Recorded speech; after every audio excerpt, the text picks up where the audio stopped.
Matt Lenihan, Boxing Social, in association with William Hill and Empire Fight. So I'd like to be joined by heavyweight Demsey McKean. Demsey, just seen you finish off your workout here in the gym. How are we? You looking in great shape? Yeah, good, mate. Just been training hard. Been back in the gym since about January, trying to get a date locked in, and hopefully we're not too far off that at the moment. When are we going to see you back out? You're linked with a lot of fighters at the minute. I've seen you linked with the likes of Dillian White. I've seen you rumoured to be a replacement for Joshua fights before. When are we going to see you back out and in a big fight? It's a good question, but yeah, we're in talks. We're in talks about June. You know, we're looking to make our return in June. You know, I had a bit of a bad shoulder injury after my fight in Brisbane back in October. You know, and I spent a couple of months out there just getting a bit of recovery on that shoulder itself, and then been back in the gym training hard since January, and it's pretty much back to 100% now. I'm raring to go. What was it like to go back home and experience obviously fighting over there, but just being back home? Everyone's sort of coming to UK now for big time boxing, but Australia's producing a lot of talent at the minute, and to go back there must have been really bit of a pleasure for you. Yeah, it was good. Matchroom had a really good debut Australian card out there in Brisbane, in my hometown. You know, I was born just outside of that in Ipswich, so it was good to fight in front of a home crowd again. You know, it's been about a year and a half since I fought in front of a hometown and home crowd too, and it was good to hear the roar, and you know, definitely different from the O2, and I had about 8 people here supporting me and clapping as well. So yeah, it's definitely a lot different, but yeah, it's good. But you know, like the big fights are overseas, and this is where I want to be. You know, overseas, and obviously, you know, if I can land a big fight against one of the big names back home as well, and obviously that would be a big preference. But at the moment, I'm happy competing overseas and getting some experience here. Who in particular do you want to fight? There's so many big names floating around. They can't all wait around on the sidelines. You've got the likes of, I know Joseph Parker. I think you've been linked with him before. He was speaking to me the other day. He wants Dubois, but there's the likes of Daniel Dubois, Joseph Parkers. These are names that maybe not get the world title shot next. So are you sort of wanting to put your name in the hat for these fights and, you know, here and willing to do it?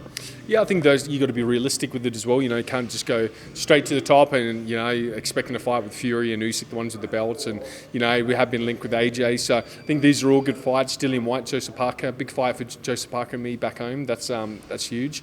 You know, Herkovich, any of these kind of guys that are on the fringe of on the big fights. You know, if I can take out one of these guys that are maybe like, you know, top 5, just outside the top 5, and you know, it's going to really put me in the mix. How confident are you of becoming world champion and sort of knocking on that door of the elite section of this division? Because the belts at the minute are with 2 people, but there is so many fights. How close are you to sort of knocking on that door for a title? Are you a few more wins away? How do you see yourself? I think I'm very close, but obviously I'm going to be pretty biased as well. You know, I've got all the faith in myself. You know, I've sparred a lot of these top level guys, and I tell you what, there's nothing separates me from them at all. You know, I've got a lot more better attributes than some of these guys have as well. You know, my speed, my athleticism, my power, being a southpaw as well. That's the one thing that's let me down. Nobody wants to fight a southpaw. No, it's just proven. No one does. You know, the reason these big fights fall through is it stems down to me being a southpaw every time. So, and like I said, I think I've got to beat one of these big name guys to be able to put myself in a position where these guys can't really say no to me as well. You know, at the moment it's that risk versus reward, but once I get a reputable name on my resume, I think it's going to change. Is that the sort of problem you have where maybe because you haven't got, I don't know, a profiler there, a Chisora and a White just yet, that you're going to literally have to pound down that door and get yourself to a point where there is nowhere to turn for one of these guys, and that they go, you know what, yeah, we have to fight him now? Yeah, definitely. I think that's it, that risk versus reward, you know. But I'm capable of myself, and Tony Sims, my coach here, is very capable, and you know, we're on the fringe of a big fight, and it's not going to be long till I get to showcase my skills to the world and show everyone that I do belong here. You know, people can knock me and diss me and all that, but until I beat one of these big names, you know, I'm not going to gain that respect. Talk to me about Tony. I've said to a few of these now, I think one of the best trainers in the country. The work he's done with so many fighters, not just in the gym now, but fighters of the past as well. How has he improved you, and what was sort of the takeaway that he's sort of taught you? What's the thing that sticks in your mind, either be advice or training? What is it? Realistically, I've only been under him for 2 camps. This would be the 3rd camp that I've been training under him, and I've come leaps and bounds, and really just slowing things down a little bit. I come over here and quite a erratic fighter, and like my footwork and quite fast for a heavyweight, and he's just like, just taper it down a little bit, don't waste as much energy, you know, sink these shots in as heavyweight. You know, I want to be putting these guys away. So we've been working a lot on rotation, sinking the big shots in, taking our time a little bit more and conserving our energy, and it's starting to show. Like my sparring's really well. I had my first spar back last week with Fabio Wardley, and that must have been a good spar, because Fabio's on a good trajectory as well. Yeah, Tony said it's probably the best I've sparred to date as well. So I'm looking good, I'm feeling good, and I just got to build that spar fitness up and that time, and I'm only building from there. But we're in a really good point in my career. Right, talk to me about the fight this weekend, Anthony Joshua, Jermaine Franklin. Get your sort of thoughts on it, because Jermaine Franklin had a good performance against Dillian White, but he seems to have lost a lot of weight for this fight as well and shredded out a little bit.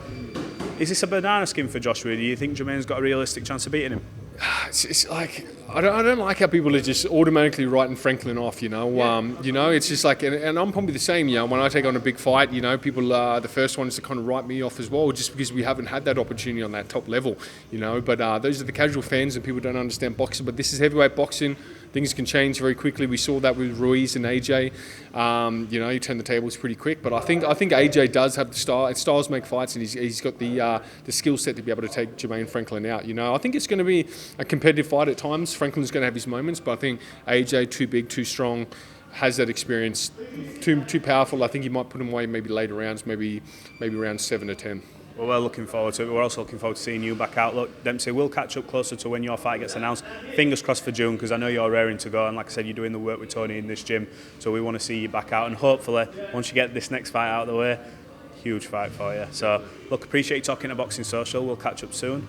And yeah, appreciate your time, buddy. Lovely. Appreciate it. Thank you.